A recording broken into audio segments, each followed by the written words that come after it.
ಕರ್ತನಾದಂಥ ಯೇಸು ಕ್ರಿಸ್ತನ ಬರೋಣದ ಆ ಸಮೀಪದರ ಒಳಗೆ, ಹತ್ತಿರದ ಒಳಗಡೆ, ಮುಂದೆ ಬರಲಿಕ್ಕೆ ಹೋಗುವಂಥ ದಿವಸಗಳ ಒಳಗಡೆ ಒಂದು ಕಡೆ ದೇವರ ಆತ್ಮನು ಸಹ ಮಾತಾಡ್ತಾ ಇರ್ತಾನೆ. ಇನ್ನೊಂದು ಕಡೆ ಬೈಬಲಲ್ಲಿ ಗಮನಿಸ್ತೇವೆ ವಂಚಿಸುವ ಆತ್ಮಗಳು, ಬೈಬಲಲ್ಲಿ ಗಮನಿಸ್ತೇವೆ ನುಡಿಗಳಿಗೆ, ದೆವ್ವಗಳ ಬೋಧನೆಗಳಿಗೂ ಲಕ್ಷ್ಯವಿಟ್ಟು ನೋಡ್ರಿ, ಇಲ್ಲಿ ವಾಕ್ಯ ಹೇಳ್ತದೆ, ಒಂದು ದೆವ್ವಗಳು, ವಂಚಿಸುವ ಆತ್ಮಗಳು ಮತ್ತು ದೆವ್ವಗಳು ನುಡಿತವೆ, ಬೋಧನೆಯನ್ನು ಮಾಡುತ್ತವೆ. ಅದರ ಅರ್ಥ ದೆವ್ವಗಳು ಡಾಕ್ಟ್ರಿನ್ಸ್ಗಳನ್ನು, ಅನೇಕ ಉಪದೇಶಗಳನ್ನು, ಬೋಧನೆಗಳನ್ನು ದೆವ್ವಗಳು ಮಾಡುತ್ತೆ ಅಂತ ದೇವರ ವಾಕ್ಯ ನಮಗೆ ತಿಳಿಸಿಕೊಡುತ್ತೆ. ಹಾಗಾದರೆ ಸೈತಾನನು ಹೂ ಅಂತ ಬರಲ್ಲ, ಕೆಲವೊಂದ್ಸರಿ ಬೋಧನೆಗಳಿಂದನೂ ಬರ್ತಾನೆ, ಹುಷಾರಾಗಿರ್ಬೇಕು. ಕೆಲವರು ಈ ರೀತಿಯಾಗಿ ಹೇಳ್ತಾರೆ, ಸೈತಾನನ್ ಬಂದು ನಮ್ಮ ಮನೆ ಹತ್ರ ಕಿರ್ಚ್ಬಿಟ್ಟ, ಸೈತಾನನ್ ಬಂದು ಹಂಗೆ ಮಾಡಿಬಿಟ್ಟ, ಕಿರ್ಚ್ಬಿಟ್ಟ, ಶಬ್ದ ಮಾಡಿದ್ರು ಅಂತ. ಬೈಬಲ್ ಹೇಳುತ್ತೆ ಅದೆಲ್ಲ ಇರಲಿ, ಸೈತಾನ ಅಪ್ಗ್ರೇಡ್ ಆಗೋಗ್ಬಿಟ್ಟ. ಹೆಂಗಂದರೆ ಪ್ರಸಂಗ ಮಾಡೋ ಲೆವೆಲ್ಗೆ ಬಂದಿದ್ದಾನೆ, ಬೋಧನೆ ಮಾಡೋ ಲೆವೆಲ್ಗೆ ಬಂದಿದ್ದಾನೆ. ಹೇಗೆ ಬೋಧನೆ ಮಾಡ್ತಾನೆ ಅಂದರೆ, ದೇವರನ್ನ ನಂಬಿರುವಂಥ ಒಂದು ವಿಶ್ವಾಸಿ ಕ್ರಿಸ್ತನನ್ನು ಬಿಟ್ಟು ಹೋಗತಕ್ಕಂತೆ ಅವನು ಬೋಧನೆ ಮಾಡೋ ರೀತಿಯಲ್ಲಿ ಆತನ ಅಂತ್ಯಕಾಲದಲ್ಲಿ ಮಾತಾಡ್ತಾನೆ ಅನ್ನೋದು ತಿಳಿಸಿಕೊಡುತ್ತೆ. ಹಾಗಾದರೆ ಅಂತ್ಯಕಾಲದಲ್ಲಿ ಎಲ್ಲ ಬೋಧನೆ ದೇವರ ಆತ್ಮನಿಂದ ಬರೋದಲ್ಲ. ಅಂತ್ಯಕಾಲದಲ್ಲಿ ಎಲ್ಲ ಬೋಧನೆ ಅಥವಾ ಎಲ್ಲ ನುಡಿಗಳು ದೇವರಿಂದ ಬಂದಿದ್ದಲ್ಲ. ನಾವು ಏನೇ ಬೋಧನೆ ನಾವು ಕೇಳಿದ್ರೂ ಸಹ ಫಸ್ಟು ವಾಕ್ಯನ ತಾಳೆ ಮಾಡಿ ನೋಡ್ಬೇಕು. ವಾಕ್ಯವನ್ನು ತಾಳೆ ಮಾಡಿ ಇದು ದೇವರಿಂದಲೇ ಎನ್ನುವುದನ್ನು ನಾವು ಕಂಡಿಡಿಯೋರಾಗಿರ್ಬೇಕು. ಕಾರಣ ಏನಂದರೆ, ದೇವರಿಂದ ಬಂದ ಬೋಧನೆಯ ವಿಶೇಷತೆ ಏನು ಗೊತ್ತಾ? ಕ್ರಿಸ್ತ ಯೇಸುವಿನ ಬರೋಣದವರೆಗೂ ಈ ವಾಕ್ಯವನ್ನು ಬಿಟ್ಟು ಹೋಗೋದಿಲ್ಲ.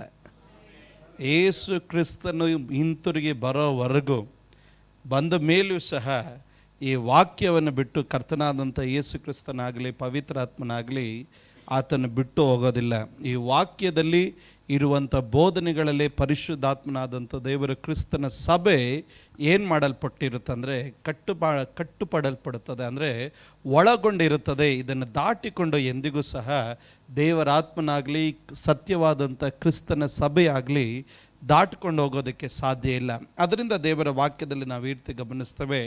ಬೈಬಲ್ ಹೇಳ್ತದೆ, ಬೋಧನೆಗಳಿಗೂ ಲಕ್ಷ್ಯವಿಟ್ಟು ಕ್ರಿಸ್ತ ನಂಬಿಕೆಯಿಂದ ಭ್ರಷ್ಟರಾಗುವಂತೆ. ನೋಡ್ರಿ, ದೇವರ ವಾಕ್ಯ ಹೇಳ್ತದೆ, ಅನ್ಯರಲ್ಲ ಸಭೆ ಒಳಗಡೆ ಇರುವಂಥ ವಿಶ್ವಾಸಿಗಳ ಕುರಿತಾಗಿ ಮಾತನಾಡ್ತಾ ಇರೋದು.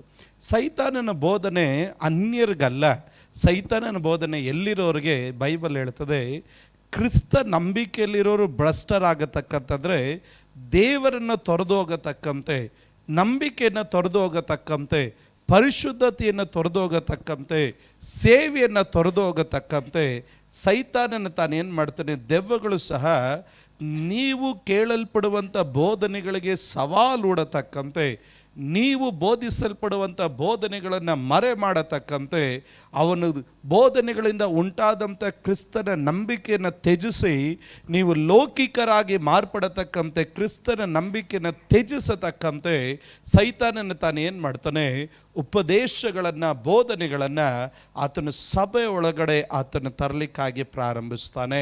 ಹಾಗಾದ್ರೆ ಇವತ್ತು ದೇವ್ರ ಮಕ್ಕಳು ಗಮನಿಸಿ, ವಿಶ್ವಾಸಿಗಳಾದಂಥ ನಾವುಗಳು ಪ್ರತಿದಿನ ಯಾರ ಬೋಧನೆಯನ್ನು ಕೇಳ್ತೇವೆ ಎನ್ನೋದ್ರ ಕುರಿತಾಗಿ ನಾವು ಎಚ್ಚರಿಕೆ ಉಳ್ಳವರಾಗಿರಬೇಕು. ನಾವು ಕೇಳೋದು ಕ್ರಿಸ್ತನ ನಂಬಿಕೆಯಲ್ಲಿ ನಮ್ಮನ್ನು ದೃಢಪಡಿಸ್ಬೇಕೇ ಹೊರತು ನಮ್ಮನ್ನು ಕ್ರಿಸ್ತನ ನಂಬಿಕೆಯಿಂದ ದೂರ ಆಗಲಿಸೋದಾಗಿರಬಾರ್ದು. ನಾವು ಕೇಳುವಂಥದ್ದು ಕ್ರಿಸ್ತನನ್ನು ಹೆಚ್ಚಾಗಿ ಪ್ರೀತಿಸುವುದಕ್ಕೆ ಕಾರಣವಾಗಿರಬೇಕಾದಂಥ ಹೊರತು ಕ್ರಿಸ್ತನನ್ನು ನಾವು ಕ್ರಿಸ್ತನ ಸಭೆಯಿಂದ, ಕ್ರಿಸ್ತನ ಉಪದೇಶಗಳಿಂದ ನಮ್ಮನ್ನು ದೂರ ಆಗಲಿಸುವಂಥದ್ದಾಗಿರಬಾರ್ದು. ಅದರಿಂದ ದೇವರ ವಾಕ್ಯ, 2ನೇ ವಾಕ್ಯ ಹೇಳ್ತದೆ, ಸುಳ್ಳು ಬೋಧಕರು ಬಂದು ಸ್ವಂತ ಮನಸ್ಸಿನಲ್ಲಿ ಅಪರಾಧಿಗಳೆಂಬ ಬರೆಯುಳ್ಳವರಾದರೂ ತಾವು ನೀತಿವಂತರೆಂದು ತೋರ್ಪಡಿಸ್ಕೊಳ್ತಾರೆ. ದೇವರ ವಾಕ್ಯ ಹೇಳ್ತದೆ, ಸುಳ್ಳು ಬೋಧಕರು ಒಳಗಡೆ ಅಯ್ಯೋ ನಾನು ತಪ್ಪು ಮಾಡಿದ್ದೀನಿ ಅಂತ ಅರಿವಿರುತ್ತೆ, ಆದರೆ ಹೊರಗಡೆ ಬಂದಾಗ ನಾನು ಏನು ತಪ್ಪು ಮಾಡಿಲ್ಲ, ನಾನು ನೀತಿವಂತನಂತ ತೋರ್ಪಡಿಸ್ಕೊಳ್ತಾರೆ. ಬೈಬಲಲ್ಲಿ ಅಂತ್ಯಕಾಲದಲ್ಲಿ ಬೋಧಕರ ಕುರಿತಾಗಿ ಹೇಳುತ್ತೆ, ಒಳಗಡೆ ಇರುತ್ತೆ ನಾನು ತಪ್ಪು ಮಾಡ್ತಾ ಇದ್ದೀನಿ, ನಾನು ಅನ್ಯಾಯ ಮಾಡ್ತಾ ಇದ್ದೀನಿ, ನಾನು ಕ್ರಿಸ್ತನ ಸಭೆಗೆ ತಕ್ಕಂತೆ ನಡೀತಾ ಇಲ್ಲ, ನಾನು ಬೋಧನೆ ಮಾಡ್ತಾ ಇಲ್ಲ ಅಂತ ಅವರ ಒಳಗಡೆ ಏನಿರುತ್ತೆ, ನಾನು ತಪ್ಪಿಗಸ್ತನು, ನಾನು ಅಪರಾಧಿ ಎನ್ನುವಂಥ ಆ ಒಂದು ಅದರ ಅರ್ಥ ಏನಂದರೆ ಒಂದು ಬರಹ ಅವರ ಎದೆ ಒಳಗಡೆ, ಅದರ ಮನಸ್ಸಾಕ್ಷಿ ಒಳಗಡೆ ಕೆತ್ತಲ್ಪಟ್ಟಿರುತ್ತೆ. ಆದರೂ ಸಹ ಹೊರಗಡೆ ಹೇಗೆ ತೋರಿಸ್ಕೊಳ್ತಾರೆ, ಹೊರಗಡೆ ಅವರು ನೀತಿವಂತರು, ಭಾಳ ಒಳ್ಳೆಯವರು, ಭಾಳ ಅಭಿಷಕ್ತರು, ಭಾಳ ತಾನು ದೊಡ್ಡ ವ್ಯಕ್ತಿ ಅಂತ ತೋರಿಸ್ಕೊಳ್ತಾರೆ. ಅದೇನೇ ಪೌಲನ್ನು ತಾನೇ ಹೇಳ್ತಾ ಇರೋದು. ಅಂತ್ಯ ಕಾಲದಲ್ಲಿ ಇದು ಸಂಭವಿಸುತ್ತೆ. ಹಾಗಾದರೆ ದೇವರ ವಾಕ್ಯದಲ್ಲಿ ಗಮನಿಸುವೆ, ಸುಳ್ಳು ಬೋಧಕರು ಬಂದು, ಹಾಗಾದರೆ ದೇವ್ರ ಮಕ್ಕಳ ಗಮನಿಸಿ, ಸಭೆ ಒಳಗಡೆ ಸುಳ್ಳು ಬೋಧಕರುಗಳು ತಾವು ಬಂದು ಅವರು ಮಾಡುವಂಥ ಕೆಲವೊಂದು ಕಾರ್ಯಗಳ ಕುರಿತಾಗಿ ನಾವು ಗಮನಿಸ್ತೇವೆ. ಬೈಬಲ್ ಹೇಳ್ತದೆ, ಅವರನ್ನ ಮುಂದಿನ ಪದ ಭಾಳ ಪ್ರಾಮುಖ್ಯವಾದಂಥ ಪದ. ಏನು ಮಾಡ್ತಾರೆ? ಮರುಳುಗೊಳಿಸಿ ಎಂಬುದಾಗಿ. ಏನ್ಗೊಳಿಸಿ? ಹಾಗಾದರೆ ಸಭೆ ಒಳಗಡೆ ಯಾರು ಮರಳಾಗಬಾರ್ದು. ಸಭೆ ಒಳಗಡೆ ಅನೇಕರು ಕಂಡುಕೊಳ್ಳಕ್ಕಾಗದಿರುವಂಥ ಒಂದು ಸ್ವಭಾವ ಏನು ಅಥವಾ ಒಂದು ದುರಾತ್ಮನ ಕ್ರಿಯೆ ಏನು ಎಂಬುದಾಗಿ ನಾವು ಗಮನಿಸಿದಾಗ, ಸಭೆ ಒಳಗಡೆ ವಿಶ್ವಾಸಿಗಳು ಸುಲಭವಾಗಿ ಮರಳಾಗೋಗ್ಬಿಡ್ತಾರೆ. ಅದರ ಅರ್ಥ ಏನಂತಂದರೆ, ಪೌಲನ ತನ್ನ ಬೋಧಕರನ್ನ ಮುಂದೆ ತಂದು ಆತನು ಹೇಳ್ತಾ ಇದ್ದಾನೆ, ಬೋಧಕರನ್ನ ಮುಂದೆ ತಂದು ಹೇಳ್ತಾ ಇದ್ದಾನೆ, ನೀ ಬೋಧಕರುಗಳ ಪ್ರಸಂಗಗಳನ್ನು ಕೇಳಿದ ತಕ್ಷಣವಾಗಿ ನೀವೇನಾಗಬೇಡ್ರಿ, ಅವರಲ್ಲಿ ನೀವೇನಾಗಬೇಡ್ರಿ, ಮರಳಾಕಬೇಡ್ರಿ. ಕಾರಣ ಏನಂದರೆ, ಒಂದು ಬೋಧಕ ನಿನ್ನನ್ನು ಮರಳುಪಡಿಸಿ ಅವನು ನಿನ್ನನ್ನು ತನ್ನ ಕಡೆ ಎಳ್ಕೊಳ್ತಾ ಇದ್ದಾನ ಅಥವಾ ನಿನ್ನನ್ನು ಕ್ರಿಸ್ತನ ಕಡೆ ತೆಗೆದುಕೊಂಡು ಹೋಗ್ತಾ ಇದ್ದಾನ ಎನ್ನುವುದನ್ನು ಚೆನ್ನಾಗಿ ನೀವು ತಿಳಿದುಕೊಂಡವರಾಗಿರಬೇಕು. ಇವತ್ತು ದೇವ್ರ ಮಕ್ಕಳು ಗಮನಿಸಿ, ಒಂದು ಬೋಧಕನ ಕರ್ತವ್ಯವೇನು ಎಂಬುದಾಗಿ ನಾವು ದೇವರ ವಾಕ್ಯದಲ್ಲಿ ನಾವು ಗಮನಿಸಿದಾಗ, ಅಪೊಸ್ತಲನಾದಂಥ ಪೌಲನು ತಾನು ಒಂದು ಮಾತನ್ನು ತಾನು ಹೇಳ್ತಾನೆ. ಏನು ಮಾತನ್ನು ತಾನು ಹೇಳ್ತಾನೆ ಎಂದು ದೇವರ ವಾಕ್ಯದಲ್ಲಿ ಗಮನಿಸ್ತೇವೆ. 2 ಕೊರಿಂಥಿಯ 11ನೇ ಅಧ್ಯಾಯದ 28ನೇ ವಚನವನ್ನು ನಾವು 1 ಕೊರಿಂಥಿಯ 9ನೇ ಅಧ್ಯಾಯದ 1 ಕೊರಿಂಥಿಯ 9ನೇ ಅಧ್ಯಾಯದ ಅದರ 16ನೇ ವಚನವನ್ನು ಗಮನಿಸಿದಾಗ ದೇವರ ವಾಕ್ಯ ಹೇಳ್ತದೆ, ಸುವಾರ್ತೆಯ ವಿಷಯದಲ್ಲಿ ಅಪೊಸ್ತಲನಾದಂಥ ಪೌಲನು ಹೇಳ್ತಾನೆ, ಸುವಾರ್ತೆಯನ್ನು ಸಾರಿದರೂ ನನಗೇನಿಲ್ಲ, ಸೇವೆ ಮಾಡೋರಿಗೆ ಸೇವೆ ಕುರಿತಾಗಿ ಹೊಗಳ್ಕೊಳ್ಳೋದಕ್ಕೇನಿಲ್ಲ, ಆಸ್ಪದ ಇಲ್ಲ. ಸೇವೆ ಮಾಡುವಂಥ ಪ್ರತಿಯೊಬ್ಬರ ಮೇಲೆ ಏನಿದೆ, ಒಂದು ನಿರ್ಬಂಧ ಇದೆ. ಏನು ನಿರ್ಬಂಧ ಇದೆ? ಸುವಾರ್ತೆ ಸಾರಲೇಬೇಕು ಎನ್ನುವಂಥ ಒಂದು ನಿರ್ಬಂಧ ಪ್ರತಿಯೊಬ್ಬರ ಮೇಲೆ ಇದೆ. ಆದ್ದರಿಂದ ದೇವರ ವಾಕ್ಯದಲ್ಲಿ ನಾವು ಗಮನಿಸ್ತೇವೆ, ಪೌಲನು ಹೇಳ್ತಾನೆ, ಸಾರದಿದ್ರೆ ಅದರ ಅರ್ಥ ಏನು? ನಾನು ಸೇವೆ ಮಾಡಿಬಿಟ್ಟಿದ್ದೀನಿ, ನನಗೆ ಸಾಕಪ್ಪ, ಇರೋದನ್ನ ನನಗೆ ಸಾಕು, ನಾನು ಚೆನ್ನಾಗಿ ಸೇವೆ ಮಾಡಿಬಿಟ್ಟಿದ್ದೀನಿ ಅಂದರೆ ಸುಮ್ಮನೆ ಕುತ್ಕೊಳ್ತೀನಿ ಅಂದರೆ, ಪೌಲನ ಹೇಳ್ತಾನೆ, ಸುವಾರ್ತೆ ಸಾರದಿದ್ರೆ ನನ್ನ ಗತಿ ಏನೆಂದು ಹೇಳಲಿ ಎಂಬುದಾಗಿ ದೇವರ ವಾಕ್ಯದಲ್ಲಿ ನಾವು ಗಮನಿಸ್ತೇವೆ. ಹಾಗಾದರೆ ಇವತ್ತು ದೇವ್ರ ಮಕ್ಕಳು ಗಮನಿಸಿ, ಅಪೊಸ್ತಲನ ಪೌಲನು ಹೇಳ್ತಾನೆ, ನಾನು ಎಷ್ಟೇ ಸುವಾರ್ತೆ ಸಾರಿದ್ರೂ ಸಾಕಾಯಿತು ಅಂತಲೂ ಹೇಳ್ಬಾರ್ದು, ನಾನು ಮಾಡಿದೆ ಅಂತ ಹೊಗಳ್ಕೊಳ್ಳೋದಕ್ಕೆ ನನಗೆ ಆಸ್ಪದ ಇಲ್ಲ. ಕಾರಣ ಏನಂದರೆ, ನನ್ನ ಮೂಗಿನ ಶ್ವಾಸ ಇರೋರಿಗೂ ನನ್ನ ಮೇಲೆ ಒಂದು ನಿರ್ಬಂಧ ಇದೆ. ಏನು ನಿರ್ಬಂಧ? ನಾನು ಸೇವೆ ಮಾಡಲೇಬೇಕು. ನಾಳೆ ಅನುಕೂಲ ಇದ್ದರೂ ಅನಾನುಕೂಲ ಇದ್ದರೂ, ನಾಳೆ ಪ್ರತಿಕೂಲ ಇದ್ದರೂ, ನಾಳೆ ಒಳ್ಳೆಯದಾದರೂ, ನಾಳೆ ಕೆಟ್ಟದಾದರೂ, ನಾಳೆ ಜನ ಇದ್ದರೂ ಜನ ಇಲ್ಲದೆ ಹೋದರೂ ನನ್ನ ಮೇಲೆ ಒಂದು ನಿರ್ಬಂಧ ಇದೆ, ನನ್ನ ಮೇಲೆ ಒಂದು ಪ್ರೆಷರ್ ಇದೆ. ಏನು ಪ್ರೆಷರ್ ಇದೆ? ನಾವು ಸುವಾರ್ತೆ ಸಾರಲೇಬೇಕು. ನಿಜವಾದಂಥ ಸೇವಕನ ಒಂದು ವಿಶೇಷತೆ ಏನಂತಂದರೆ, ಅವನು ನಾಳೆ ನನ್ನ ಹತ್ರ ಒಬ್ಬರು ಈ ರೀತಿಯಾಗಿ ಕೇಳಿದ್ರೆ, ಫಸ್ಟೇ ನಾಳೆ ನಿಮಗೆ ದೇವರು 10 ಲಕ್ಷ ಆತ್ಮಗಳನ್ನು ಸಭೆಯನ್ನು ಕೊಟ್ಟರೆ ನೀವು ಫಸ್ಟ್ ಟಾಪ್ ಫಾಸ್ಟ್ ಆಗೋಗ್ಬಿಡ್ತೀರಲ್ಲ ಅಂದರೆ, ನಾನು ಹೇಳಿದೆ 10 ಅಲ್ಲ, 1 ಕೋಟಿ ಕೊಟ್ಟರೆ ನಾವು ಟಾಪ್ ಆಗಲ್ಲ. ಯಾಕಂತಂದರೆ ಪರಲೋಕ ರಾಜ್ಯ 99 ಕುರಿಗಳ ಮೇಲೆಲ್ಲ ಗಮನ, ಅಟ್ಟಿ ಹೊರಗಡೆ ಇರುವಂಥ ಒಂದು ಕುರಿಯ ಮೇಲೆ ಗಮನ ಆಗಿರುತ್ತೆ.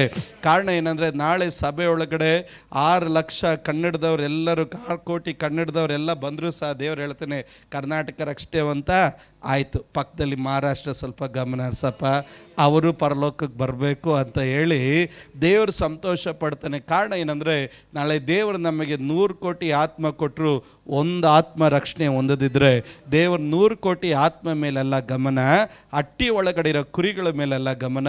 ಪರಲೋಕ ರಾಜ್ಯ ತವಕ ಪಡೋದು ಹಟ್ಟಿಯಿಂದ ಹೊರಗಡೆ ಇರುವಂಥ ಒಂದು ಕುರಿಯ ಮೇಲೆ ದೇವರ ಗಮನ ಹರಿಸ್ತಾನೆ. ಹಾಗಾದರೆ ನಮ್ಮ ಸೇವೆ ಎಲ್ಲಿವರೆಗೂ ನಾವು ಹಟ್ಟಿ ಒಳಗಡೆ ಎಷ್ಟು ಲಕ್ಷ ಆತ್ಮ ಸಂಪಾದನೆ ಮಾಡಿದ್ರು ದೇವರು ನಮಗೆ ನಿರ್ಬಂಧ ಮಾಡ್ತಾನೆ. ಏನಂತ?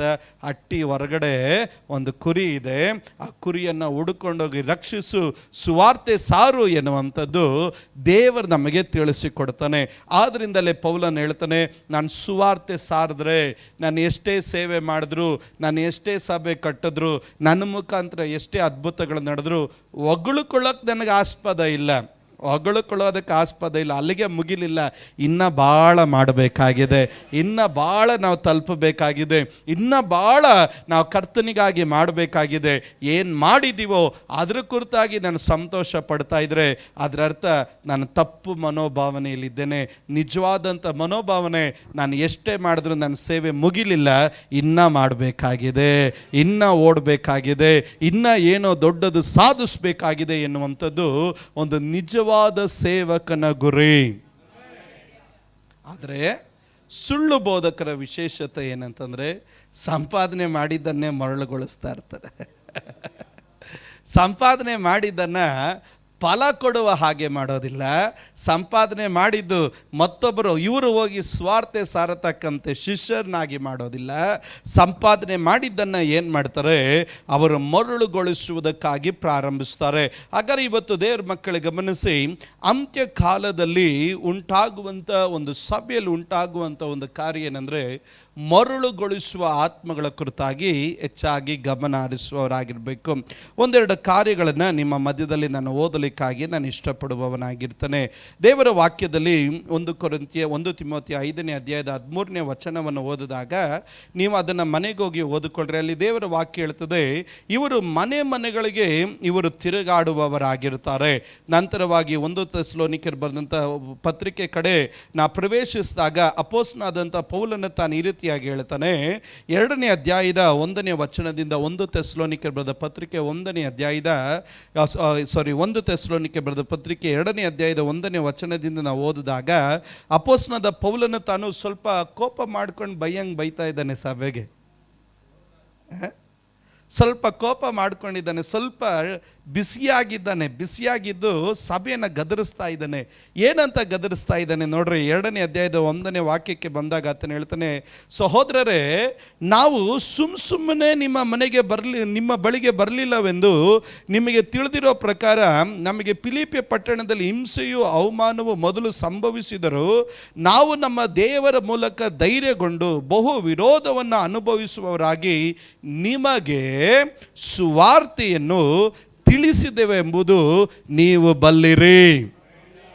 ಸ್ವಲ್ಪ ಅಪೊಸ್ತಲನಾದ ಪೌಲನು ಯಾವುದೋ ಒಂದು ವಿಷಯದಲ್ಲಿ ಥೆಸಲೋನಿಕೆ ಸಭೆಯ ಕುರಿತಾಗಿ ಆತನು ಸ್ವಲ್ಪ ಕೋಪ ಮಾಡ್ಕೊಂಡಿದ್ದಾನೆ. ಯಾಕೆ ಅಂತಂದರೆ, ಕೆಲವೊಂದು ಸಾರಿ ಸತ್ಯವಾಗಿ ಸೇವೆ ಮಾಡೋ ಪಾಸ್ಟ್ಗಳನ್ನು ಲೈಟಾಗಿ ತಗೋಬಿಡ್ತಾರೆ. ಸ್ವಲ್ಪ ಅಪೊಸ್ತಲನಾದ ಪೌಲನನ್ನು ಥೆಸಲೋನಿಕೆ ಸಭೆ ಸ್ವಲ್ಪ ಲೈಟಾಗಿ ತಗೋಬಿಟ್ರು. ಲೈಟಾಗಿ ತಗೊಂಡು ನಮ್ಮ ಪೌಲ್ ಪಾಸ್ಟ್ರ್ ಬಿಡು, ನಮ್ಮ ಪೌಲ್ ಪಾಸ್ಟ್ರ್ ಬಿಡೆ, ನಮ್ಮ ಪೌಲ್ ಪಾಸ್ಟ್ರ್ ಬರ್ತಾ ಇರ್ತಾರೆ ಹೋಗ್ತಾ ಇರ್ತಾರೆ. ಪೌಲ ಅದರಿಂದ ತಿಮೋತಿನ ಬರೆದ ಪತ್ರಿಕೆಯಲ್ಲಿ ಹೇಳಿದ್ದು, ಕೆಲವರು ಬೇರೆ ಮನೆಗೆ ತಿರ್ಗಾಡಂಗೆ ನಾವು ಮನೆಗೆ ತಿರ್ಗಾಡಲ್ಲಯ್ಯ. ನಿಮ್ಮ ಬಳಿಗೆ ಬರಬೇಕಾದ್ರೆ ನಾವು ಸುಮ್ಮನೆ ಬರಲಿಲ್ಲ, ಕಷ್ಟ ಅನುಭವಿಸ್ಕೊಂಡು ಬಂದಿದ್ದು. ಯಾರು ಸ್ತೋತ್ರ ಹೇಳದೇ ಇದ್ದಾಗ ತಿಮೋತಿನ ಬರೆದ ಪತ್ರಿಕೆ ಹೋಲಿಸಿ ಏನಕ್ಕೆ ಥೆಸಲೋನಿಕೆ ಹೇಳೋದಂದರೆ, ಇವೆರಡು ಒಂದೇ ಕಾಲಘಟ್ಟದಲ್ಲಿ ಬೆಳೆದಿರೋದು. ಅಪೊಸ್ತಲನಾದ ಪೌಲನ ಅದರಿಂದ ಆತನು ಹೇಳ್ತಾನೆ, ಬೇರೆಯವರು ಮನೆಗೆ ತಿರುಗಾಡ ಹಾಗೆ ಹಿಂಸೆ ಪಡೆದಿರ, ಕಷ್ಟ ಪಡೆದಿರ, ಮರಳುಗೊಳಿಸೋದಕ್ಕೆ ಜನನ ಒಬ್ಬರ ಮನೆಯಿಂದ ಇನ್ನೊಬ್ಬರ ಮನೆಯಿಂದ ಇನ್ನೊಬ್ಬರು ರಕ್ಷಣೆ ಹೊಂದಲ್ಪಟ್ಟ ಮನೆಗಳಿಗೆ ರೌಂಡ್ ಹೊಡಿಬೇಕಾದ್ರೆ ನಾನು ಹಂಗೆ ಬರಲಿಲ್ಲಪ್ಪ. ನಾನು ಹೆಂಗೆ ಬಂದೆ ಗೊತ್ತಾ? ಸುಮ್ಮನೆ ಅಲ್ಲ ನಿಮ್ಮ ಹತ್ರ ಬಂದಿರೋದು, ನಾನು ಕಷ್ಟ ಅನುಭವಿಸಿ ಬಂದಿರೋದು, ಹಿಂಸೆಯನ್ನು ಅನುಭವಿಸಿ ಬಂದಿರೋದು.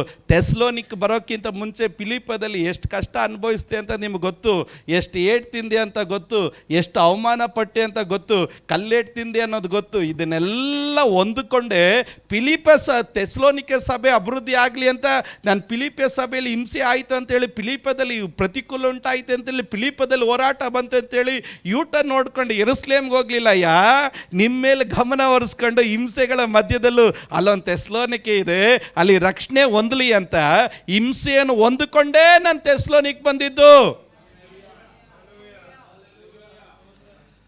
ಅರ್ಥ ಆಯ್ತು ಪೌಲನ್ ಕಾನ್ಸೆಪ್ಟ್.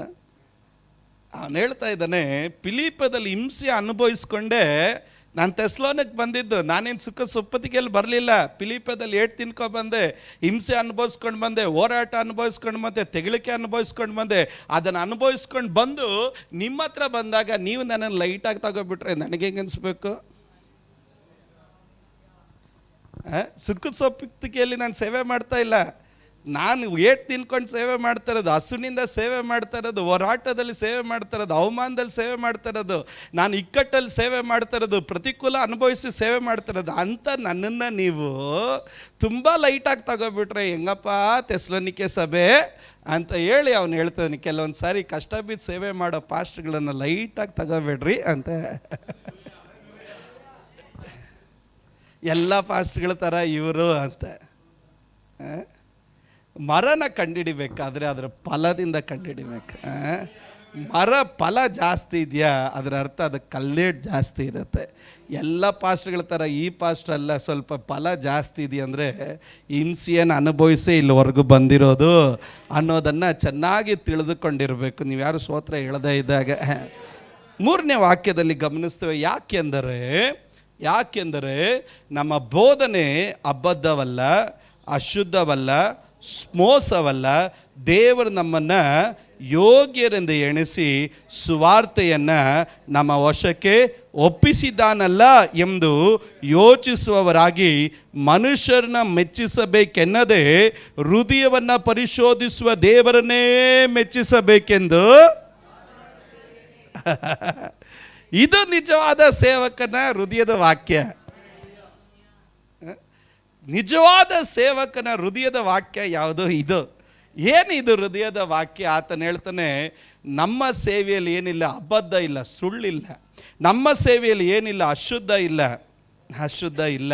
ನಮ್ಮ ಸೇವೆಯಲ್ಲಿ ಏನಿಲ್ಲ ಮೋಸ ಇಲ್ಲ. ನಮ್ಮ ಮಾತಲ್ಲೂ ಮೋಸ ಇಲ್ಲ, ನಮ್ಮ ಕ್ರಿಯೆಗಳಲ್ಲೂ ಮೋಸ ಇಲ್ಲ, ನಡತೆಯಲ್ಲೂ ಮೋಸ ಇಲ್ಲ, ಅಶುದ್ಧ ಇಲ್ಲ, ಸುಳ್ಳಿಲ್ಲ. ನಮ್ಮದರಲ್ಲಿ ಎಲ್ಲದರಲ್ಲೂ ಏನಿದೆ? ಬೈಬಲಲ್ಲಿ ಪೌಲನಂತನು ಹೇಳ್ತಾನೆ, ನಮ್ಮನ್ನು ಯೋಗ್ಯರೆಂದು ಎಣಿಸಿ ಸುವಾರ್ತೆಯನ್ನು ನಮ್ಮ ವಶಕ್ಕೆ. ನಿಜವಾದ ಸೇವಕನಿಗೆ ಇದು ಯಾವಾಗಲೂ ನೆನಪಿರುತ್ತೆ. ಸೇವೆ ನನ್ನದಲ್ಲ, ನಂಬಿಗಸ್ತನೆನಿಸಿ ದೇವರು ನಮ್ಮ ಕೈಯಲ್ಲಿ ವಶ ಕೊಟ್ಟಿದ್ದು. ನಂಬಿಗಸ್ತನೆಂದು ಎಣಿಸಿ ಸೇವೆ ನಾವು ಸಂಪಾದನೆ ಮಾಡಿದ್ದಲ್ಲ, ಸೇವೆ ನಾವು ಪಡ್ಕೊಂಡಿದ್ದಲ್ಲ, ಸೇವೆ ನಾವು ಹೊಂದ್ಕೊಂಡಿದ್ದಲ್ಲ. ಆತನು ನಮ್ಮನ್ನು ನಂಬಿಗಸ್ತರು ಯೋಗ್ಯನೆಂದು ಎಣಿಸಿ ಆತನು ಸುವಾರ್ತೆಯ ಸೇವೆಯ ವಿಷಯವನ್ನು ದೇವರು ಏನು ಮಾಡಿದನು? ನಮ್ಮ ಕೈಯಲ್ಲಿ ದೇವರು ಒಪ್ಪಿಸ್ನು. ಅದರಿಂದ ಪೌಲನು ಹೇಳ್ತಾನೆ, ನಾನು ಒತ್ತುಕೊಂಡಂತೆ ನನಗೆ ಒಪ್ಪಿಸಿದಂಥ ಈ ಸೇವೆಯನ್ನು ಮನುಷ್ಯರನ್ನ ಮೆಚ್ಚಿಸೋದಕ್ಕೋಸ್ಕರ ನಾನು ಮಾಡಲ್ಲ.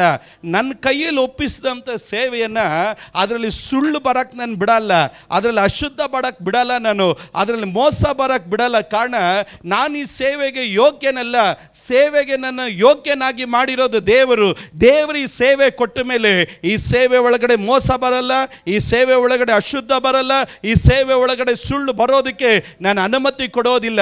ಯಾಕೆ ಕೊಡೋದಿಲ್ಲ ಅಂತಂದ್ರೆ, ನಾನು ಮನುಷ್ಯರನ್ನ ಮೆಚ್ಚಿಸುವುದಕ್ಕೆ ನಾನು ಮಾತನಾಡದೆ ದೇವರನ್ನ ಮೆಚ್ಚಿಸುವುದಕ್ಕೋಸ್ಕರವೇ ಮಾತನಾಡುತ್ತೇನೆ. ಹಾಗಾದರೆ ಒಬ್ಬ ನಿಜವಾದಂಥ ಸೇವಕನ ವಿಶೇಷತೆ ಏನಂದ್ರೆ, ಮರಳುಗೊಳಿಸುವವನಲ್ಲ, ಅವನಾಡುವ ಮಾತುಗಳು ದೇವರನ್ನ ಮೆಚ್ಚಿಸುವ ಮಾತುಗಳಾಗಿರುತ್ತೆ. ಅವನಾಡುವಂಥ ಪ್ರತಿಯೊಂದು ಮಾತುಗಳಲ್ಲಿ ಏನಿರುತ್ತೆ? ನಾನು ಮಾಡುವ ಸೇವೆ, ನಾನು ಆಡುವಂಥ ಮಾತು ಅದು ದೇವರಿಗೆ ಮೆಚ್ಚುಗೆ ಆಗಿರಬೇಕೆಂದು ಅವನು ಆಡುವಂಥ ಮಾತುಗಳಲ್ಲಿ ಅಲ್ಲಿ ಯಾವಾಗಲೂ ದೇವರ ಭಯ ಉಳ್ಳವನಾಗಿ ಮಾತಾಡ್ತಾನೆ. ಅದರಿಂದ ಪೌಲನು ತಾನು 5ನೇ ವಾಕ್ಯಕ್ಕೆ ಬಂದಾಗ ಆತನು ಈ ರೀತಿ ಹೇಳ್ತಾನೆ, ನಿಮಗೆ ತಿಳಿದಿರೋ ಪ್ರಕಾರ ನಾವು ಎಂದಿಗೂ ಮುಖಸ್ತುತಿ ಮಾಡೋರಲ್ಲ. ನಿಮಗೆ ತಿಳಿದಿರೋ ಪ್ರಕಾರ ನಾವು ಏನು ಮಾಡೋರಲ್ಲ, ಎಂದಿಗೂ. ಬೈಬಲಲ್ಲಿ ಹೇಳುತ್ತದೆ ಎಂದಿಗೂ. ಅದರ ಅರ್ಥ ಏನಂದರೆ, ಡಿಸೆಂಬರ್ ಬರಲಿ, ಜನವರಿ ಬರಲಿ, ಜುಲೈ ಬರಲಿ, ಮೇ ಬರಲಿ, ಎಂದಿಗೂ ಅಂತ.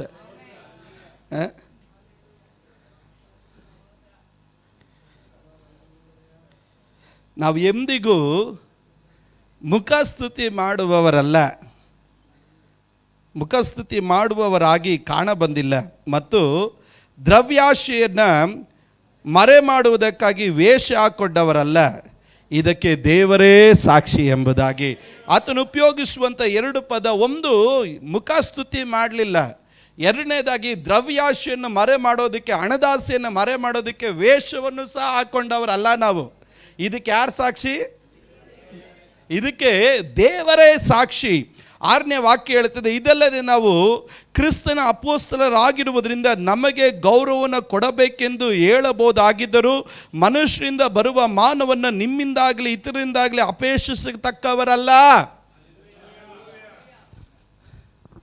ಹೇಳಿದ್ವಿ, ಅಯ್ಯ ನಾವು ಪಾಸ್ಟರ್ ನಮ್ಗೆ ಸ್ವಲ್ಪ ಮರ್ಯಾದೆ ಕೊಡ್ರಯ್ಯ, ಅಪೊಸ್ತಲ ನಮ್ಗೆ ಸ್ವಲ್ಪ ಮರ್ಯಾದೆ ಕೊಡಯ್ಯ ಅಂತ ಹೇಳ್ಬೋದು, ಆದರೆ ಕಿತ್ಕೊಂಡು ತಗೊಳಕ್ಕಾಗಲ್ಲ ಅಂತ. ಯಾರು ಸ್ತೋತ್ರ ಹೇಳಿಲ್ಲ ನೋಡಿದ್ರ? ಈ ಪೌಲನ್ ಥರ ನಾವು ಗಟ್ಟಿಯಾಗಿ ಮಾತಾಡ್ಬಿಟ್ರೆ ಅಪೊಸ್ತಲನಾದಂಥ ಪೌಲನ ತನ್ನ ಸಭೆಗೆ ಹೇಗೆ ಮಾತಾಡ್ತಾ ಇದ್ರೆ ನೋಡ್ರಿ. ಅವ್ರ ವಿಷಯದಲ್ಲಿ, ಸಭೆ ವಿಷಯದಲ್ಲಿ ಭಾಳ ಬೇಸತ್ತುಗೊಳ್ಬಿಟ್ಟ. ಕೆಲವೊಂದು ಸಭೆಗಳೆಲ್ಲ ನೋಡಿದಾಗ ಪಾಸ್ಟ್ರುಗಳಿಗೆ ಗೌರವನೇ ಕೊಡಲ್ಲ. ಪಾಸ್ಟ್ರು, ಅಯ್ಯ ನನ್ನ ಪಾಸ್ಟ್ರು ಸ್ವಲ್ಪ ಗೌರವ ಕೊಡ್ರೋ ಅಂತ ಕೇಳೋ ಮಟ್ಟಿಗೆ ಈ ಸಭೆ ಅಂಥ ಸಭೆ ಇದು. ಪೌಲನ್ ಹೇಳ್ತಾನೆ, ಹೇಳ್ಬೋದು ನಾವು ಅಪೊಸ್ತಲರು, ನಮ್ಗೆ ಸ್ವಲ್ಪ ಮರ್ಯಾದೆ ಕೊಡ್ರಯ್ಯ ಅಂತ ನಾವು ಹೇಳ್ಬೋದು, ಆದರೆ ಕಿತ್ಕೊಳ್ಳೋಕ್ಕಾಗಲ್ವಲ್ಲ. ಅದೇ ತಾನೇ ಪೌಲನ್ ಹೇಳ್ತಾರದು. ಯಾಕಂದರೆ ಪೌಲನ ಮುಖಸ್ತುತಿ ಮಾಡಲ್ಲ, ಪೌಲನ ಹಣದಾಸೆ ಮಾಡಲ್ಲ, ಪೌಲನು ವೇಷವನ್ನು ಹಾಕಲ್ಲ ಸತ್ಯವಾಗಿ. ಅದಕ್ಕೆ ಅವ್ರನ್ನ ಕಂಡ್ರೆ ಯಾರಿಗೂ ಆಗಲೇ ಆ ಪಾಸ್ಟರ್ ಸರಿಯಿಲ್ಲ ಕಣ ಪ್ರೈಸಲ್ಲ ಹೇಳ.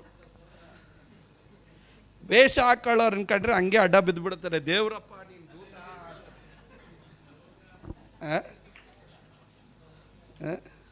ವೇಷ ಹಾಕೊಳ್ಳೋರನ್ನ ಕಂಡ್ರೆ, ಸುಳ್ಳು ಹೇಳೋರನ್ನ ಕಂಡ್ರೆ, ಅಶುದ್ಧ ಕಾರ್ಯಗಳು ಮಾಡೋರನ್ನ ಕಂಡ್ರೆ, ತಪ್ಪು ಕೆಲಸ ಮಾಡೋರನ್ನ ಕಂಡ್ರೆ, ಇಂಥ ಅಭಿಷಕ್ತರು ಲೋಕದಲ್ಲಿ ಎಲ್ಲೂ ನೋಡಿಲ್ಲ ನಾವು.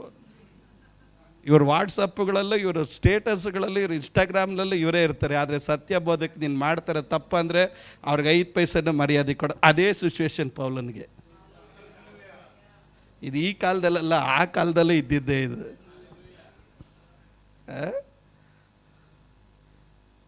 ಯಾಕೆ ಅಂತಂದರೆ ವಿಶ್ವಾಸಿಗಳಿಗೆ ಮನೋರಂಜನೆ ಬೇಕು, ಸತ್ಯ ಬೇಡ. ಎಂಟರ್ಟೈನ್ ಮಾಡೋರು ಏನೇ ಮಾಡ್ಕೊಳ್ಳಿ, ನಮ್ಮನ್ನು ಮನೋರಂಜನೆಗೊಳಿಸ್ತಾ ಇದ್ದಾರೆ. ಅಪ್ಪ ಸ್ವಾಮಿ ನೀನು ಅಂತ ಅಡ್ಡ ಬಿದ್ದುಬಿಡ್ತಾರೆ. ನಿನ್ನಂಥ ದಾಸನು ಬೇರೊಬ್ಬನಿಲ್ಲ ಅಂತ. ಆದರೆ ನೀನು ಪಾಪ ಮಾಡ್ತಾ ಇದೆಯಾ ಮನ ತಿರ್ಗಂದರೆ ಆ ಪಾಸ್ಟ್ ನೋಡಿದ್ರೂ ಪ್ರೈಸಲ್ಲಿ ಹಾಡು ಹೇಳಲ್ಲ. ಕಷ್ಟ ಬಿದ್ದು ಸೇವೆ ಮಾಡೋ ಒಂದು ಪಾಸ್ಟ್ಗಳು ಒಂದು ಕಡೆ ಇದ್ದಾರೆ, ವೇಷ ಹಾಕ್ಕೊಂಡು ಸೇವೆ ಮಾಡೋರು ಇದ್ದಾರೆ.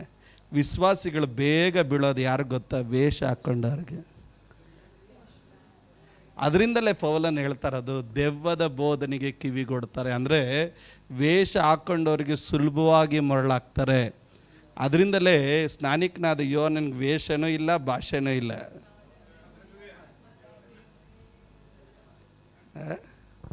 ಆದರೆ ಒಂದು ಗುಂಪಿನ ಜನ ಸ್ನಾನಿಕನಾದ ಯೋಹಾನನ ವಿರೋಧಿಸ್ತಾ ಇದ್ರು. ಯಾಕೆ ಅಂತಂದರೆ ಅವನ ಆಡೋ ಮಾತಿಗೂ ಮರ್ಯಾದೆ ಇಲ್ಲ, ಅವನ ವೇಷಕ್ಕೂ ಕಾರ್ಯಗಳಿಲ್ಲ. ಆದರೆ ಅವನ ಕಡೆ ಜನ ಬರ್ತಾಯಿದ್ರು. ಅದರಿಂದ ಯೇಸು ಸ್ವಾಮಿ ಹತ್ರ, ಯೇಸು ಸ್ವಾಮಿ ನಾನು ಯಾರು ಅಂತ ಕೇಳಿದಾಗ ಅವ್ರಿಗಿನ್ನೂ ಭಯ ಹೋಗಲಿಲ್ಲ. ಯಾಕಂದರೆ ಸ್ನಾನಿಕನಾದ ಯೋಹಾನನ ಎದ್ದು ಬಂದ್ಬಿಟ್ಟವನ ಅಂತ. ಯಾಕಂತಂದರೆ ಯೇಸು ಸ್ವಾಮಿ ಅದೇ ರೀತಿಯೇ ಮಾತಾಡ್ತಾ ಇದ್ದ.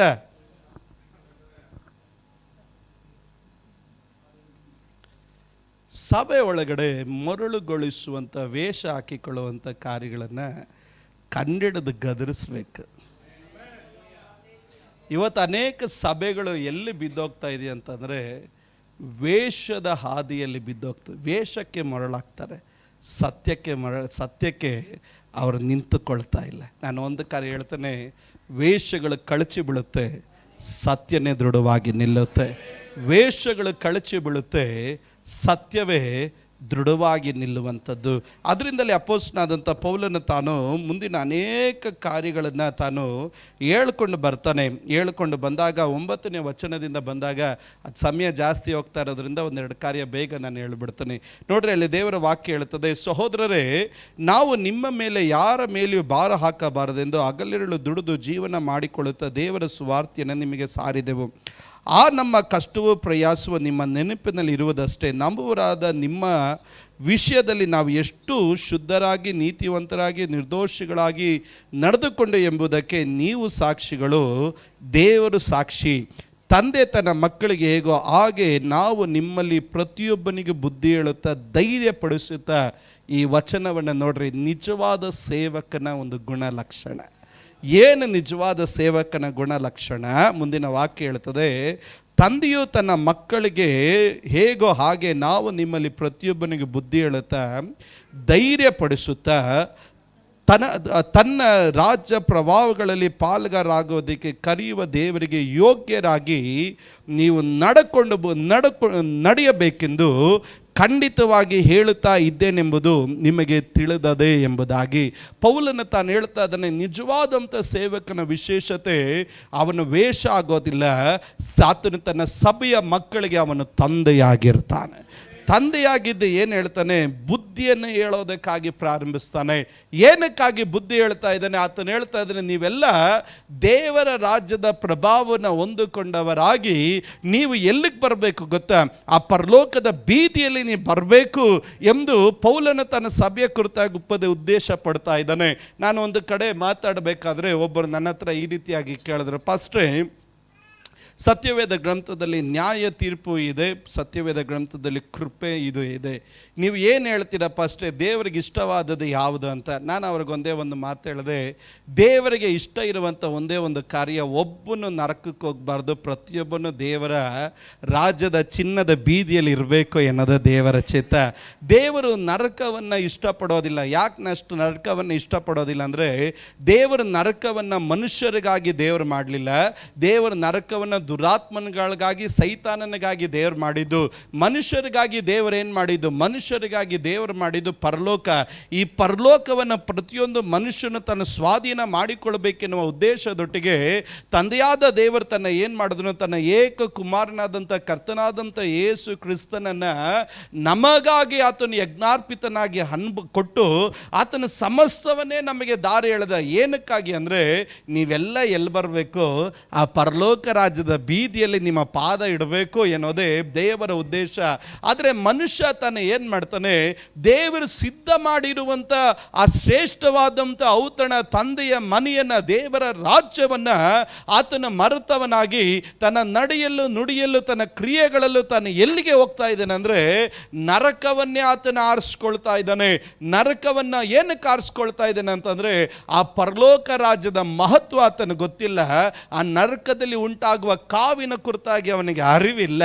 ಅದರಿಂದಲೇ ಅವನೇನು ಮಾಡ್ತಾನೆ? ತನ್ನ ತೀರ್ಮಾನಗಳಲ್ಲೂ ಮಾತುಗಳಲ್ಲೂ ಸ್ವಭಾವಗಳಲ್ಲೂ ಅವನ ನರಕವನ್ನು ತನ್ನ ಆರಿಸ್ಕೊಳ್ತಾನೆ. ಅದರಿಂದ ಪೌಲನು ಹೇಳ್ತಾನೆ, ಒಂದು ತಂದೆ ತನ್ನ ಮಕ್ಕಳನ್ನು ಶಿಕ್ಷಿಸುವಾಗೆ ನಾನೇನಕ್ಕೆ ನಿಮಗೆ ಶಿಕ್ಷಿಸ್ತಿದ್ದ ಇದ್ದೀನಿ ಅಂತಂದರೆ, ನೀವು ಆತನ ಪ್ರಭಾವನ ಹೊಂದಿಕೊಳ್ಬೇಕು, ಬರಬೇಕು ಅಲ್ಲಿ. ನಿಮ್ಮ ಹಣ ನಮಗೆ ಬೇಕಾಗಿಲ್ಲ. ಪೌಲನ ತಾನು ಹೇಳ್ತಾನೆ, ದುಡ್ದು ನಾನು ನಿಮ್ಮ ಮಧ್ಯದಲ್ಲಿ ಸೇವೆ ಮಾಡಿದೆ, ನಿಮ್ಮ ಹತ್ರ ಯಾರ ಹತ್ರ ಇಂದ ನಾನು ತಗೊಂಡಿಲ್ಲ, ನಿಮ್ಮ ಹತ್ರ ಯಾರ ಹತ್ರದಿಂದ ನಾನು ವಶಪಡಿಸ್ಕೊಂಡಿಲ್ಲ, ನಿಮ್ಮ ಹತ್ರ ದ್ರವ್ಯಾಶೆಗೋಸ್ಕರ ನಾನು ವೇಷ ಹಾಕ್ಕೊಂಡಿಲ್ಲ, ನಾನು ದುಡ್ದು ಸಂಪಾದನೆ ಮಾಡಿದ್ದು ನೀವೇ ಸಾಕ್ಷಿ, ದೇವರೇ ಸಾಕ್ಷಿ. ನಿಮ್ಮ ಹತ್ರ ಯಾರ ಹತ್ರದಿಂದ ನಾನು ವಸೂಲಿ ಮಾಡಲಿಲ್ಲ. ಆದರೆ ಒಂದು ತಂದೆ ಮಗುವನ್ನು ಕನಿಕರಿಸುವ ಹಾಗೆ, ಶಿಕ್ಷಿಸುವ ಹಾಗೆ ನಾನು ಏನಕ್ಕೆ ನಿಮ್ಮನ್ನು ಗದರಿಸ್ತಾ ಇದ್ದೀನಿ? ನಾನು ಯಾಕೆ ನಿಮ್ಮನ್ನು ಉಪದೇಶ ಮಾಡ್ತಾ ಇದ್ದೀನಿ? ನಾನು ಯಾಕೆ ನಿಮ್ಮನ್ನು ಖಂಡಿಸ್ತಾ ಇದ್ದೀನಿ ಅಂದರೆ, ನನ್ನ ಸ್ವಂತ ಲಾಭಕ್ಕಲ್ಲ. ಈ ವಚನ ಓದಿದಾಗ ಪೌಲನು ತಾನು ಏನು ಕೈ ತೊಳ್ಕೊಂತ ಅದನ್ನು ಗೊತ್ತಾ? ನಿಮ್ಮಿಂದ ನನಗೇನು ಲಾಭ ಇಲ್ಲ. 2ನೇ ಅಧ್ಯಾಯದ ಪರಿಪೂರ್ಣ ಉದ್ದೇಶ, ನಿಮ್ಮಿಂದ ನನಗೇನು ಲಾಭ ಇಲ್ಲ, ನಿಮ್ಮಿಂದ ನಾನು ಬದುಕ್ತಾ ಇಲ್ಲ, ನಿಮ್ಮಿಂದ ನನಗೆ ಲಾಭ ಇಲ್ಲ. ಆದರೆ ನಾನು ನಿಮ್ಮ ಕುರಿತಾಗಿ ಏನು ಉದ್ದೇಶ ಪಡ್ತೀನಿ ಗೊತ್ತಾ? ನೀ ಪರಲೋಕ ಅಂತ ತಪ್ಪಿಸ್ಕೋಬಾರ್ದು, ನೀ ಪರಲೋಕಕ್ಕೆ ಬರಬೇಕು, ಚಿನ್ನದ ಬೀದಿಯಲ್ಲಿ ಬರಬೇಕು ಅನ್ನೋದೇ ಆ ಉದ್ದೇಶದ ಕಾನ್ಸೆಪ್ಟು. ಆದ್ರಿಂದಲೇ ಆತನು ಸುಳ್ಳು ಬೋಧಕರ ಕುರಿತಾಗಿ ಮಾತಾಡಬೇಕಾದ್ರೆ, ಸುಳ್ಳು ಬೋಧಕರು ಅವರು ತಮ್ಮ ಕುರಿತಾಗಿ ಗಮನ ಉಳ್ಳವರಾಗಿರ್ತಾರೆ ಹೊರತು ತಮ್ಮ ಕುರಿಗಳ ಕುರಿತಾಗಿ ಗಮನ ಇರೋದಿಲ್ಲ. ಅವರು ದ್ರವ್ಯಾಶಕ್ಕಾಗಿ ವೇಷ ಹಾಕ್ಕೊಳ್ತಾರೆ, ಅಶುದ್ಧ ಇರುತ್ತೆ, ಅಶುದ್ಧವಾದ ಕ್ರಿಯೆಗಳಿರುತ್ತೆ. ಅವರು ಅನೇಕ ಕಾರ್ಯಗಳನ್ನು, ಜನರನ್ನ ಕ್ರಿಸ್ತನ ನಂಬಿಕೆಯಿಂದ ದೂರ ಎಳೆಯತಕ್ಕಂತೆ ಎಲ್ಲ ಮಾರ್ಗಗಳನ್ನು ಮಾಡ್ತಾರೆ. ಆದರೆ ನಾನು ನಿಮ್ಮಿಂದ ಏನು ಲಾಭ ಪಡ್ಕೊಳ್ಳಲಿಲ್ಲ. ದುಡ್ಡು ನಿಮ್ಮ ಮಧ್ಯದಲ್ಲಿ ಸೇವೆ ಮಾಡಿದೆ, ಹಿಂಸೆಗಳ ಮಧ್ಯದಲ್ಲಿ ನಾನು ಬಂದು ನಿಮ್ಮ ಮಧ್ಯದಲ್ಲಿ ಸೇವೆ ಮಾಡಿದೆ. ನಾನು ಮಾಡಿದ ಸೇವೆ ಶುದ್ಧವಾದದ್ದು, ಸುಳ್ಳಿಲ್ಲ, ಮೋಸ ಇಲ್ಲ. ನಾನು ನಿಮಗೆ ಎಲ್ಲ ರೀತಿಯಲ್ಲೂ ನನ್ನ ಕೈಯನ್ನು ನಿಮ್ಮ ಮುಂದೆ ಚಾಚಿ ನಾನು ತೋರಿಸಿದೆ, ಶುದ್ಧನಾಗಿ ನಾನು ಜೀವನ ಮಾಡಿದೆ.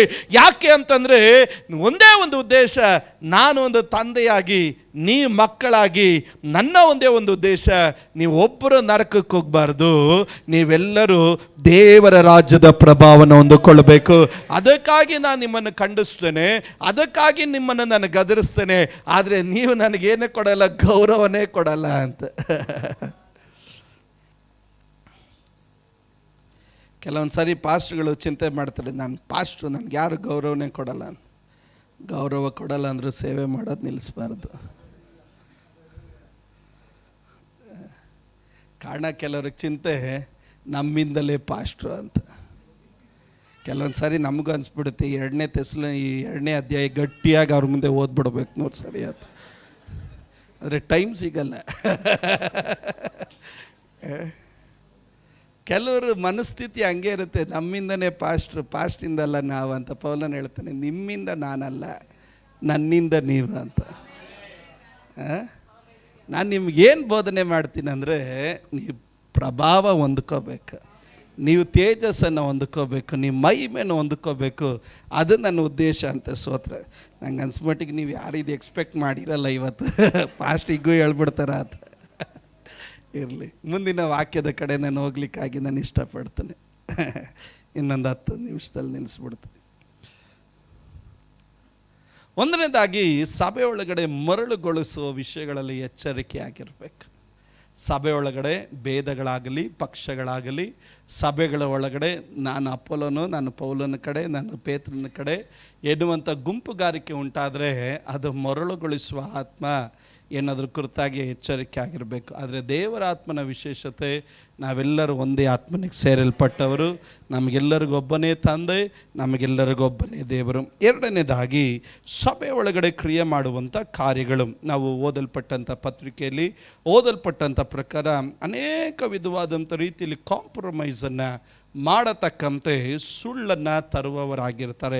ನೀನು ಮದುವೆ ಮಾಡ್ಕೋಬಾರ್ದು, ನೀನು ಅದು ತಿನ್ನಬಾರ್ದು, ಇದು ತಿನ್ನಬೇಕು. ಅದು ನನ್ನ ವಿಷಯ ಹೇಳಿದಂದರೆ, ಸಭೆ ಒಳಗಡೆ ಸುಳ್ಳನ್ನು ನಾವು ಪ್ರೋತ್ಸಾಹಿಸಬಾರ್ದು.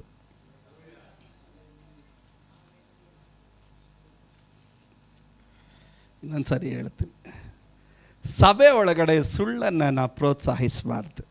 ಎಫೆಸಿಯರ್ ಬರೆದ ಪತ್ರಿಕೆ 4ನೇ ಅಧ್ಯಾಯದ ಅದರ 23ನೇ ವಚನದಿಂದ ಓದಿಕೊಂಡು ಬಂದಾಗ, ಅಪೊಸ್ತಲನಾದ ಪೌಲನು ಪ್ರತಿ ವಿಶ್ವಾಸಿ ಸಭೆ ಒಳಗಡೆ ಯಾವ ರೀತಿ ಉಳ್ಳವನಾಗಿರಬೇಕು ಎಂಬುದನ್ನು ಆತನು ತಿಳಿಸ್ಕೊಡ್ತಾ ಇದ್ದಾನೆ. ತಿಳಿಸ್ಕೊಡ್ಬೇಕಾದ್ರೆ ತಾನು ಈ ರೀತಿಯಾಗಿ ಹೇಳ್ತಾನೆ, ನೋಡ್ರಿ, ನೀವು ನಿಮ್ಮ ಆಂತರ್ಯದಲ್ಲಿ ಹೊಸಬರಾಗಿ ನೂತನ ಸ್ವಭಾವವನ್ನು ಧರಿಸಿಕೊಳ್ಳ್ರಿ. ಆ ಸ್ವಭಾವವು ದೇವರ ಹೋಲಿಕೆಗೆ ಮೇರೆಗೆ ಸತ್ಯಾನುಗುಣವಾದ ನೀತಿ ಉಳ್ಳದಾಗಿಯೂ ದೈವ ಭಯವುಳ್ಳದಾಗಿಯೂ ನಿರ್ಮಿಸಲ್ಪಟ್ಟಿದೆ. ಸಭೆಯೊಳಗಡೆ ಪ್ರತಿಯೊಂದು ವಿಶ್ವಾಸಿ ನಾನು ಏನಾಗಬೇಕು, ನನ್ನ ಕುರಿತಾಗಿ ದೇವ್ರ ಚಿತ್ತ ಏನು ಅಂತ ಕೇಳೋರಿಗೆ ಈ ವಾಕ್ಯ ಒಂದು 10 ಸರಿ ಕಳಿಸ್ಬಿಡ್ರಿ. ಕೆಲವ್ರು ಹೇಳ್ತಾರೆ, ನನ್ನ ದೇವ್ರ ಚಿತ್ತ ಏನು ನನಗೆ ಗೊತ್ತಾಗ್ತಾ ಇಲ್ಲ. ಇದೆಯಪ್ಪ ದೇವ್ರ ಚಿತ್ತ. ಏನು ದೇವ್ರ ಚಿತ್ತ? ನಿನ್ನ ಸ್ವಭಾವ ಹೆಂಗಿರಬೇಕು, ದೇವರ ಹೋಲಿಕೆಗೆ ಅದು ಏನ ಮೇರೆಗೆ ಸತ್ಯಾನುಗುಣವಾಗಿ ನೀತಿ ಉಳ್ಳದಾಗಿಯೂ ದೈವ ಉಳ್ಳದಾಗಿಯೂ ನಿರ್ಮಿಸಲ್ಪಡಬೇಕಾದರೆ ನಿನ್ನಲ್ಲಿ ಏನಿರಬೇಕು? ನೀತಿ ಇರಬೇಕು, ದೇವರ ಭಯ ಇರಬೇಕು, ಸತ್ಯಾನುಗುಣವಾದಂಥ ನೀತಿ ಇರಬೇಕು. ನಿನ್ನ ಸ್ವಭಾವ ಯಾವ ರೀತಿ ಇರಬೇಕು? ದೇವರ ಹೋಲಿಕೆಗೆ ಸರಿಯಾಗಿರಬೇಕು. ಕೆಲವರು ಎಲ್ಲ ಬಿಟ್ಟು ಎಲ್ಲ ಹಿಡ್ಕೊತಾರೆ, ಇದೊಂದು ಬಿಟ್ಬಿಡ್ತಾರೆ. ಎಲ್ಲ ವಿಶ್ವಾಸಿಗಳಲ್ಲಿ ಏನು ದೇವರ ಚಿತ್ತ ಅಂತಂದರೆ, ಸಭೆ ಒಳಗಡೆ ಇರೋ ಪ್ರತಿಯೊಂದು ವಿಶ್ವಾಸಿ ಅವನ ಆಂತರ್ಯ ಹೇಗಿರಬೇಕು, ಪ್ರತಿ ಸಭೆಯೊಳಗಡೆ ಇರುವಂಥ ವಿಶ್ವಾಸಿ ಆತನು ಯಾವ ರೀತಿ ಉಳ್ಳವನಾಗಿರ್ಬೇಕಾದ್ರೆ, ಪ್ರತಿಯೊಂದು ವಿಶ್ವಾಸಿ ದೇವರ ಹೋಲಿಕೆಗೆ ಮೇರೆಗೆ ಅವನಿರಬೇಕು. ಪ್ರತಿ ಸಭೆಯೊಳಗಡೆ ಬರುವಂಥ ಪ್ರತಿಯೊಂದು ವಿಶ್ವಾಸಿ ಆತನು ದೇವರ ಸ್ವಭಾವಕ್ಕೆ ತಕ್ಕಂತೆ, ದೇವರ ಹೋಲಿಕೆಗೆ ತಕ್ಕಂತೆ ನಮ್ಮ ಸ್ವಭಾವ, ನಮ್ಮ ನಡವಳಿಕೆ, ನಮ್ಮ ಜೀವಿತ, ಮಾತುಗಳು, ನಮ್ಮ ಚಿಂತೆಗಳು ಉಳ್ಳದಾಗಿರಬೇಕು. ಮುಂದಿನ ವಚನದಲ್ಲಿ ನಾವು ಈ ರೀತಿ ಗಮನಿಸ್ತೇವೆ. 25ನೇ ವಾಕ್ಯ ಹೇಳುತ್ತದೆ, ಆದ ಕಾರಣ. ಯಾವ ಕಾರಣ? ಇಂದಿನ ವಚನ ಇರೋದ್ರಿಂದ ಕಾರಣ. ಇಂದಿನ ವಚನ ಇಲ್ದಿದ್ರೆ 25ನೇ ವಾಕ್ಯ ಬರುತ್ತೆ. ಏನು ವಾಕ್ಯ ಬರುತ್ತೆ? ದೇವರ ವಾಕ್ಯ ಹೇಳ್ತದೆ, ಸುಳ್ಳಾಡುವುದನ್ನು ಬಿಟ್ಟು ಪ್ರತಿಯೊಬ್ಬನು ತನ್ನ ನೆರೆಯವನ ಸಂಗಡ ಏನಾಡಲಿ. ಹಾಗಾದರೆ ಒಬ್ರಿಗೊಬ್ಬರು ಏನಕ್ಕೆ ಸುಳ್ಳು ಹೇಳ್ತಾರೆ ಅಂದರೆ 24ನೇ ವಚನ ಇಲ್ಲ ಅಂತ. 24ನೇ ವಚನ ಇಲ್ಲ ಅಂದರೆ 25ನೇ ವಚನ ಅದು ಪ್ರೋಗ್ರೆಸ್ಗೆ ಬರುತ್ತೆ.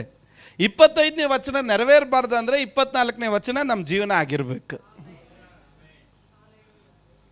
ದೇವರ ಭಯ ಇರೋನು ಸುಳ್ಳು ಹೇಳಲ್ಲ.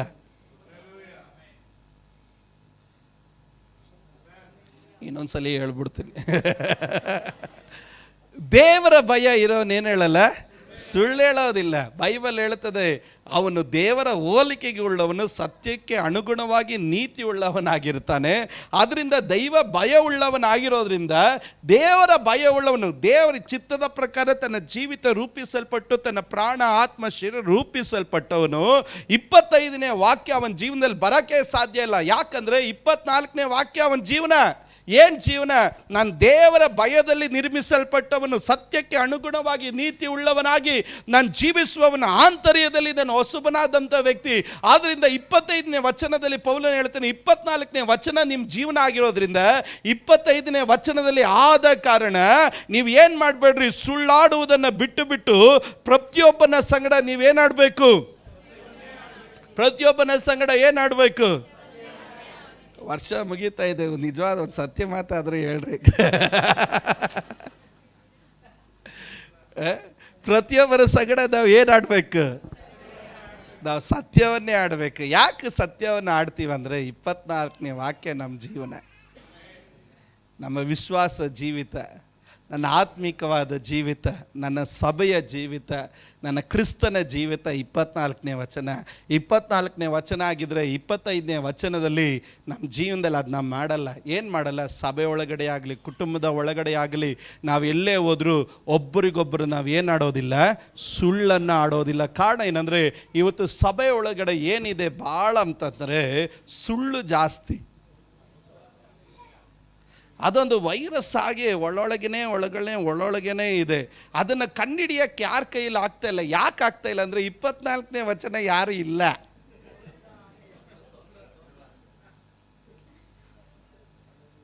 ಯಾರು ಸ್ತೋತ್ರ ಹೇಳದೆ ಇದ್ದಾಗ ಯಾಕೆ ಕಂಡಿಡಿಯಕ್ಕೆ ಆಗ್ತಾ ಇಲ್ಲ ಅಂದರೆ 24ನೇ ವಚನ ಇರೋರು ಇಲ್ಲ. ಇರೋರೆಲ್ಲ 25ನೇ ವಚನ. ನೀನು ಹೇಳ್ದ, ನೀನು ಕೇಳ್ಕೊಂಡು ಅವ್ರ ಹತ್ರ ಹೇಳು, ಅವ್ನು ಕೇಳ್ದ ಅವನ ಹತ್ರ ಕೇಳ್ಕೊಂಡು ಇವ್ನಿಗೆ ಹೇಳು, ತಿರ್ಗಾ ರೌಂಡ್ ಹೊಡ್ಕೊಂಡು ಇವನ ಹತ್ರ ಬರುತ್ತೆ. ಇವನು ಹೇಳ್ತಾನೆ ನಿನಗೆ ಗೊತ್ತಾ ಅಂತ. ಇವನಿಗೆ ಗೊತ್ತಿಲ್ಲ, ಇವನೇ ಹೇಳಿದ್ದು ಸ್ಟಾರ್ಟ್ ಮಾಡಿದ ಅಂತ.